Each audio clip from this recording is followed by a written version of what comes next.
नमस्कार दोस्तों, मैं अचल सिंह परीक्षावाणी चैनल में आपका स्वागत करता हूं। दोस्तों, आज हम एक नए सब्जेक्ट हिंदी का शुभारंभ इस चैनल के माध्यम से करने जा रहे हैं। अभी तक आपको पॉलिटी और इकोनॉमिक्स और रीजनिंग पढ़ाया जा रहा था।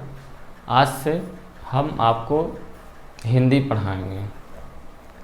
तो हिंदी लगभग सारे एग्ज़ामों में पूछा जाता है और हिंदी एक स्कोरिंग सब्जेक्ट है, जिसमें आप और दूसरे सब्जेक्ट की अपेक्षा इसमें अगर आप मेहनत करते हैं उससे कम तो आपको नंबर अधिक आ सकता है। जैसे आप मैथ में आप 4 घंटे टाइम दे रहे हैं, अगर हिंदी में 1 घंटे टाइम दे रहे हैं तो मैथ से उस पर ज़्यादा नंबर ला सकते हैं। तो आइए हम स्टार्ट करते हैं हिंदी। देखिए, सबसे पहले टॉपिक तो सारे हम कवर करेंगे और थोड़ा सा विस्तृत हम लोग अध्ययन करेंगे, शॉर्टकट में नहीं अध्ययन करेंगे। दूसरी चीज़ मैं बताना चाहूँगा कि हिंदी में आप लोगों के पास सब लोगों के पास बुक रहती है, तमाम तरीके के लोग लिए रहते हैं, उससे रटना चालू कर देते हैं, पर्यायवाची रटे, विलोम शब्द रटे और भी तमाम चीज़ें हैं। यहाँ मैं आपको बताना चाहूँगा, यहाँ को आपको रटना कुछ नहीं है, केवल 10% मैं रटाऊँगा, बाकी 90% आपको केवल सीखना है। हिंदी ग्रामर ऐसा सब्जेक्ट है कि इसमें आप शब्दों के साथ खेलना सीखेंगे। शब्दों को तोड़िए मरोड़िए, उसको तोड़िए, उसी से आप सीख जाएंगे। आपको रटना नहीं, यहाँ 90% तो मैं यहीं आपको रटवा दूँगा। तो हम स्टार्ट करते हैं। पहला टॉपिक हम लेते हैं संज्ञा।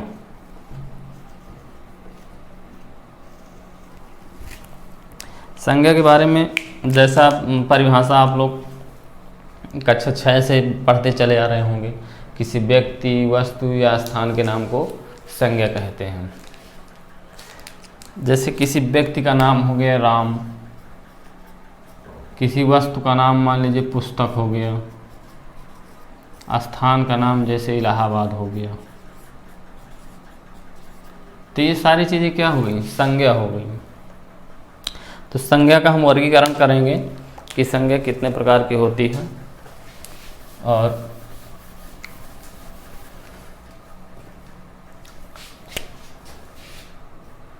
पहला हम देखते हैं, पहला जिसका नाम है व्यक्ति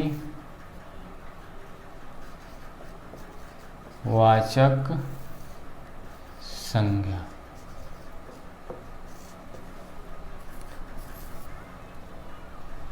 दूसरा है जातिवाचक संज्ञा। तीसरा है समूहवाचक संज्ञा।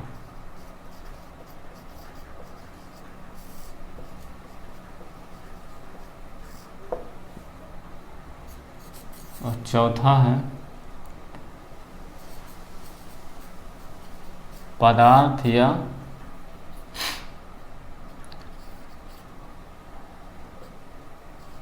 द्रव्यवाचक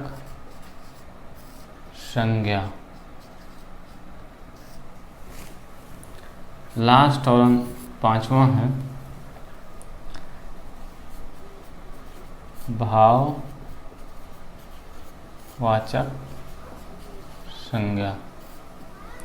देखिए, संज्ञा पढ़ने से पहले एक चीज़ मैं बताना चाहूँगा कि ये संज्ञा आया कहाँ से, ये किस चीज़ का पार्ट है। तो एक होता है, हम लोग पढ़ते हैं शब्द की श्रेणी, जिसको हम बोलते हैं प्रयोग। प्रयोग के आधार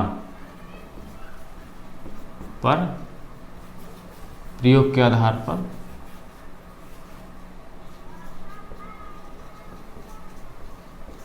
शब्द, शब्द के प्रकार। प्रयोग के आधार पर शब्द के प्रकार दो होते हैं।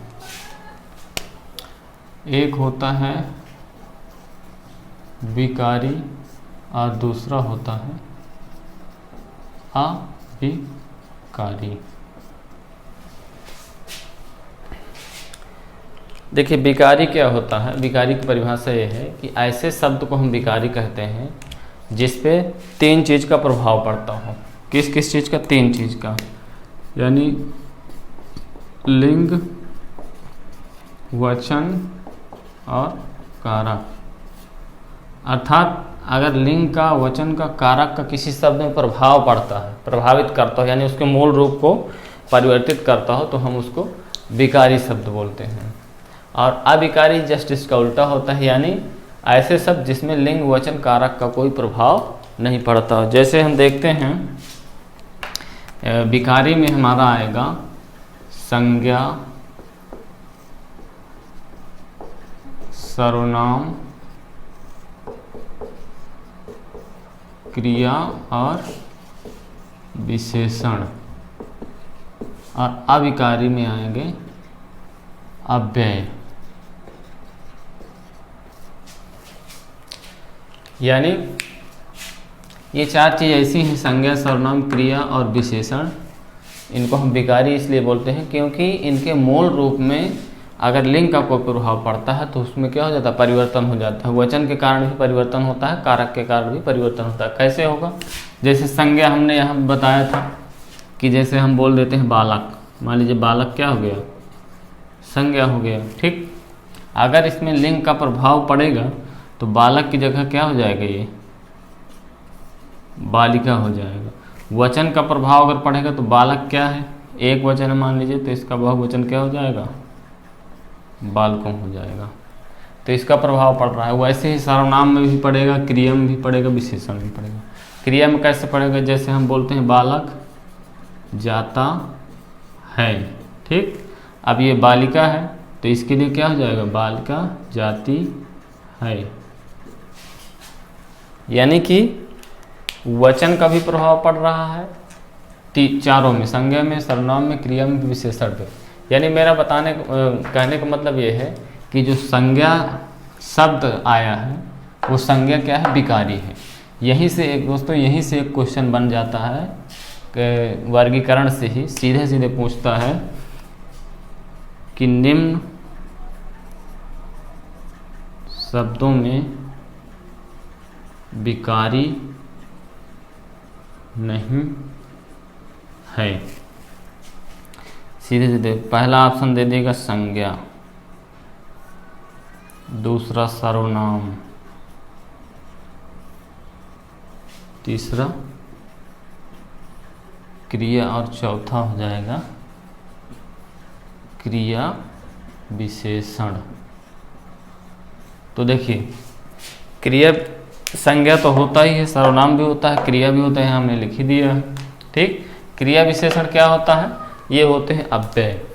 तो ये जो है क्या होते हैं, विकारी नहीं होते, ये होते हैं अविकारी। क्रिया विशेषण जैसे आप कहीं देखे होंगे, तेज, धीरे धीरे, ये क्या है, क्रिया विशेषण है। यानी ये क्रिया की विशेषता बताते हैं। जैसे दौड़ना है तो हम अगर कह दिए कि वह तेज दौड़ता है, ये मान लीजिए राम तेज दौड़ता है। राम की जगह अगर हम कर देते हैं सीता तो भी हो जाएगा सीता तेज दौड़ती है। यानी इस पर कोई परिवर्तन नहीं हो रहा, चाहे हम तेज पे ना तो धीरे धीरे पे। जैसे राम धीरे धीरे साइकिल चलाता है, अगर हम यही कहते हैं कि सीता धीरे धीरे साइकिल चलाती है तो राम पुल्लिंग के लिए भी धीरे धीरे आ रहा और सीता स्त्रीलिंग के लिए भी धीरे धीरे आ रहा है। इसका मतलब क्या हुआ, ये दोनों शब्द अविकारी हैं और अविकारी हैं तो अव्यय होंगे। अव्यय के चार भेद आगे आप लोग पढ़ेंगे तो उसमें एक भेद होता है क्रिया विशेषण। तो इसमें क्या हो जाएगा, क्रिया विशेषण। एक क्वेश्चन यहीं से पूछ लेता है, तो इसलिए मैंने इसको बता दिया कि संज्ञा पढ़ाने से पहले कि संज्ञा किस शब्द के अंतर्गत आती है।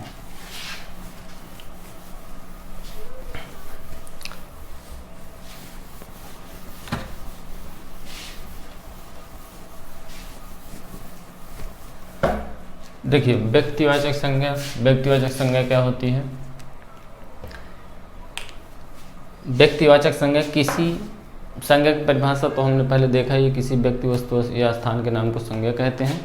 व्यक्तिवाचक संज्ञा क्या होगा, जिसमें किसी व्यक्ति के बारे में या किसी स्पेशल वस्तु के बारे में इंडिकेशन हो या भाव आए तो उसको हम लोग क्या बोलेंगे, व्यक्तिवाचक संज्ञा। जैसे हम बोलते हैं राम, किसी का नाम हो गया, ये किसी स्थान का नाम हो गया, प्रयाग जैसे। किसी पुस्तक का स्पेशल नाम हो गया, मान लीजिए हम बोल देते हैं कि रामायण, तो ये सब क्या हो गए, ये सब हो जाते हैं हमारे व्यक्तिवाचक संज्ञा। वैसे ही हम जातिवाचक संज्ञा देखेंगे। जातिवाचक संज्ञा में क्या है, किसी व्यक्तिवाचक संज्ञा में देखिए नाम तो आएगा ही, किसी स्थान का नाम भी आएगा, किसी पुस्तक का नाम, और भी जैसे बहुत सारा चीज़ इसमें आता है। जैसे दिनों के नाम हो गए, सोमवार, ये ठीक, महीनों के नाम हो गए, मान लीजिए महीनों का नाम हम कुछ भी बोलते हैं, मार्च, ये हो गया। और नदियों के नाम जैसे हो गया गंगा, यमुना, ये क्या है कि स्पेशल किसी एक को इंडिकेट करते हैं, यानी जिस पे पूरी की पूरी जाति का बोध ना हो। जैसे जातिवाचक संज्ञा में हम देखते हैं कि इसमें पूरी की पूरी जाति का बोध हो जाता है। जाति का बोध मतलब जैसे हम इन्हीं को देखेंगे, ये गंगा यमुना, यानी ये किसके श्रेणी के अंदर है, ये क्या है, नदी है, नदियाँ हैं, तो ये नदी की श्रेणी के अंतर्गत आते हैं। ये क्या है, महीना है, इसको माह हम लोग बोलते हैं, ठीक। ये क्या है, दिन है। ये क्या है, किसी का नाम हो गया। ये जो है स्थान हो गया। और ये क्या हो गया, पुस्तक हो गया। अब यही सारी चीज़ें, जैसे पुस्तक है तो पुस्तक क्या है, सभी प्रकार की पुस्तकों को जाति का बोध कराता है। जैसे हम लोग रामायण हो गया, रामचरितमानस हो गया, महाभारत हो गया, सभी प्रकार की पुस्तकें हो गई। स्थान का, जितने भी स्थान का नाम हो गया, तो अगर स्थान का नाम अगर आ जाएगा कोई स्पेशल, तो फिर वो क्या हो जाएगी, व्यक्तिवाचक संज्ञा हो जाएगी। जैसे किसी का नाम आ गया, तो ये नाम किसके अंतर्गत है, ये किस जाति का है, इसको हम बोल सकते हैं मनुष्य या मानव। तो मनुष्य क्या हो गया, जातिवाचक संज्ञा के अंतर्गत आ जाएगा। वैसे ही दिन है, दिन को भी हम क्या कहेंगे, जातिवाचक संज्ञा। नदी है तो नदी को भी हम क्या बोलेंगे, जातिवाचक संज्ञा।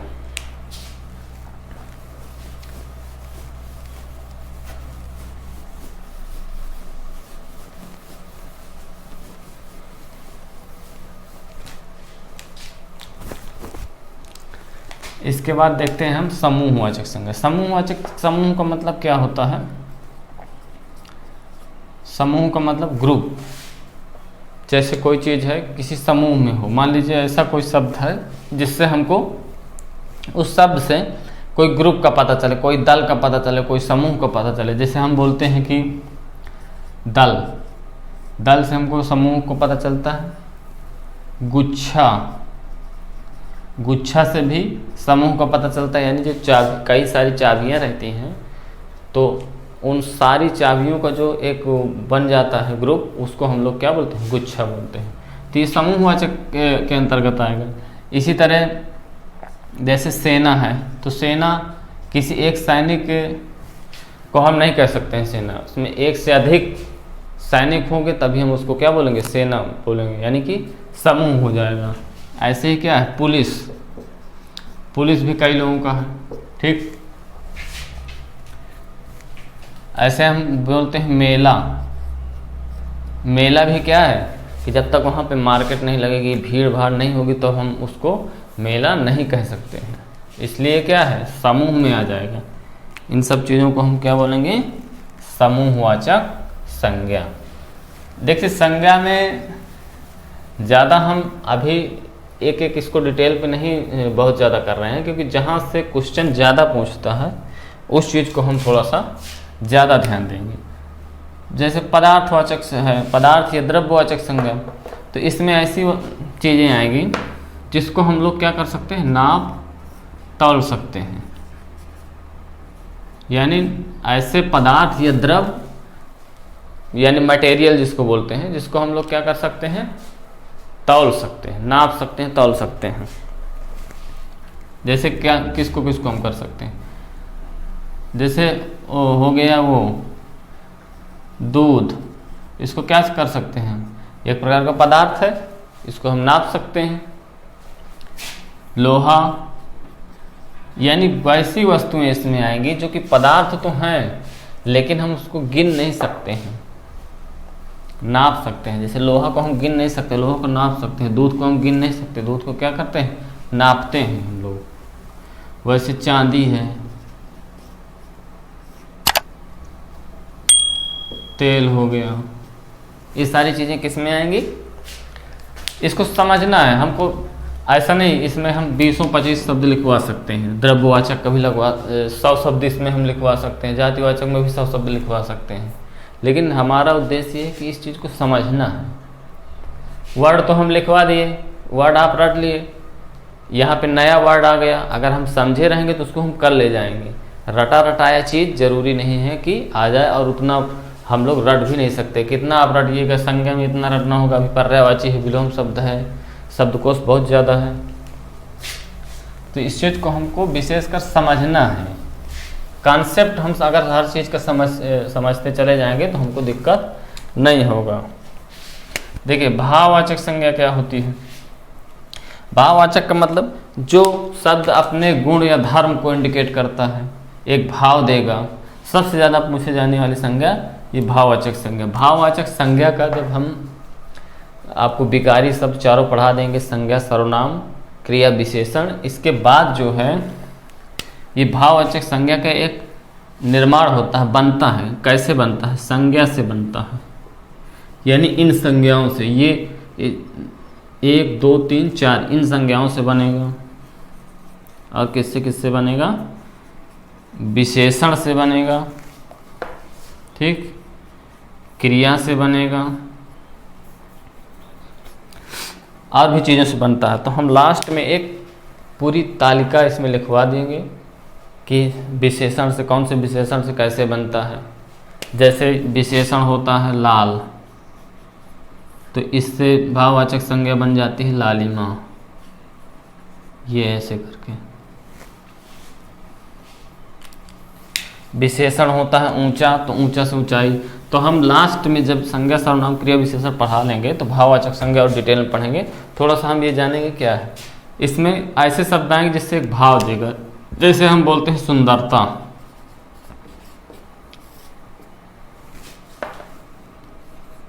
समानता, ऐसे ऊंचाई, ऐसे शब्द जो है किस में आएंगे, भाववाचक संज्ञा में आएंगे। इसको आप लोग बहुत अच्छे से और समझिएगा। जब हम ये चारों चीज़ पढ़ा देंगे तो लास्ट में एक पूरी तालिका बनवाएंगे, संज्ञा से किस तरह भाववाचक संज्ञा बनाएंगे, किस तरह विशेषण से बनाएंगे, ये सारी चीज़ आप लोग देखिएगा। इसमें एक चीज़ और जो पूछता है उसको हम बताना चाहेंगे। क्वेश्चन में जैसे सीधे सीधे दे देता है,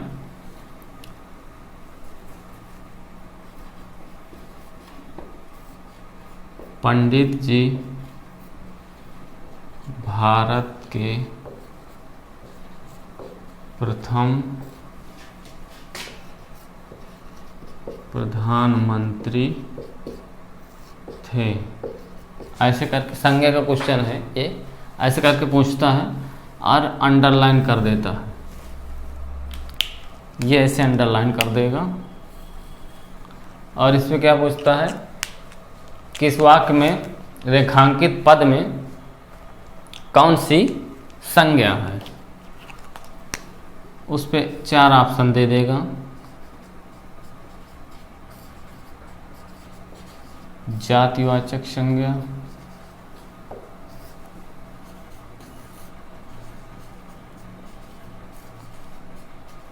भाववाचक संज्ञा,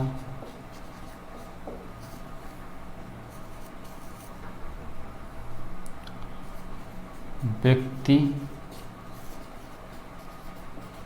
वाचक संज्ञा,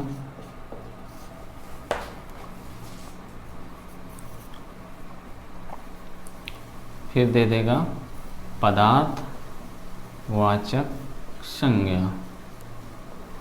तो हम ये पढ़े हैं, संज्ञा में भी पढ़ रहे थे, व्यक्तिवाचक संज्ञा में। यदि किसी का नाम आ जाता है, राम आ गया, श्याम आ गया, मोहन आ गया, सीता आ गया, तो वो किस में आ जाता है, व्यक्तिवाचक संज्ञा के अंतर्गत आता है। इस संज्ञा के अंतर्गत आ जाता है, व्यक्तिवाचक के अंतर्गत। लेकिन संज्ञा में सबसे ज़रूरी, मैं पहले बताया था कि हमको हर एक चीज़ का क्या समझना, भाव समझना है। यहाँ पे भाव क्या दे रहा है, वैसे हम देखेंगे तो ये नाम तो दिया पंडित जी, इसका मतलब क्या है, पंडित का मतलब क्या होते हैं, जो पूजा पाठ करवाते हैं उसको हम आम भाषा में पंडित बोल देते हैं, पंडित जी बोल देते हैं। तो वैसे अगर हम सेंस लेते हैं तो किस में आएगा, पंडित जी किस में आएंगे, किसी का नाम नहीं होता, ये किसी का, पंडित जी किसी का नाम नहीं होता, मंदिर में बैठे हैं उनको हम पंडित जी बोल दिए, किसी दूसरे मंदिर में गए वहाँ भी हम उसको क्या बोल दिए, पंडित जी बोल दिए, तो वो क्या है, वो एक पूरी की पूरी जाति का बोध कराने लगती है।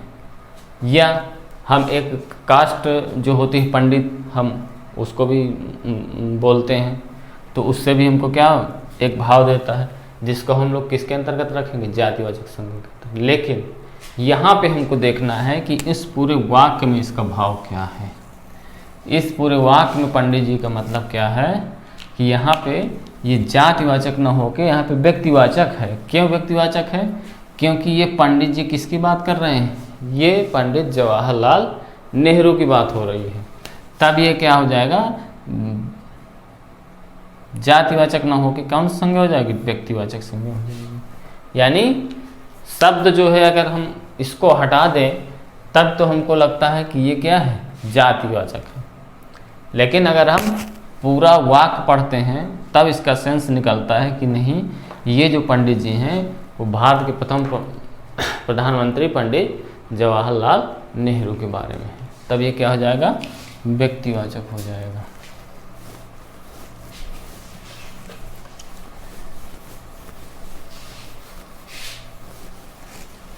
ऐसे ही है गांधी जी के बारे में, या मान लीजिए एक आता है जय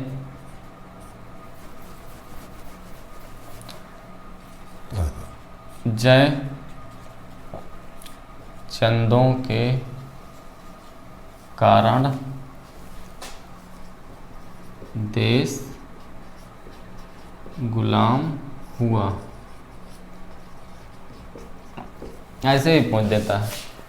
तो यहाँ भी ये क्या है, जयचंद अगर हम देखें तो जयचंद किसी का नाम हो सकता है, लेकिन यहाँ पे जयचंद जो प्रयोग किया गया है वो किसके लिए प्रयोग किया गया है, देश द्रोही के लिए। यानी ये जयचंद जो है क्या हुआ, जयचंद जो एक था वो उसने देशद्रोह किया था, इसलिए ये एक प्रकार का विशेषण बन गया कि जयचंद है। तो जयचंद क्या है, देशद्रोही के लिए। यहाँ पे भाव किसका दे रहा है, देशद्रोही के लिए। यानी यहाँ पे उस स्पेशल किसी जयचंद जो नाम दिया है, यानी कि उस व्यक्ति के लिए नहीं है, ये अब किसके लिए, ये व्यक्ति था जयचंद नाम का, इसने देशद्रोह किया। जैसे हम लोग बोलते हैं शकुनी के लिए मामा शकुनी बोल देते हैं, वैसे ये है कि फला आदमी जयचंद है, उसके कारण क्या हुआ, देश हम लोगों का गुलाम हुआ। तो ये जो जयचंद था इसने ऐसा काम किया, देशद्रोह का काम किया। अब ये तब से ये शब्द एक प्रकार का रूढ़ हो गया है। यानी अगर हम गद्दारों के लिए, देशद्रोह के लिए अगर कहना चाहें तो उसके जगह पे हम लोग जयचंद नाम आसानी से प्रयोग करते चले आ रहे हैं। तो यहाँ पे वो क्या है, उस जयचंद के लिए नहीं है, ये किसके लिए, देशद्रोह के लिए। और देशद्रोह जब आ जाएगा तो देशद्रोह किसके अंतर्गत आएगा जी, जातिवाचक संज्ञा के अंतर्गत।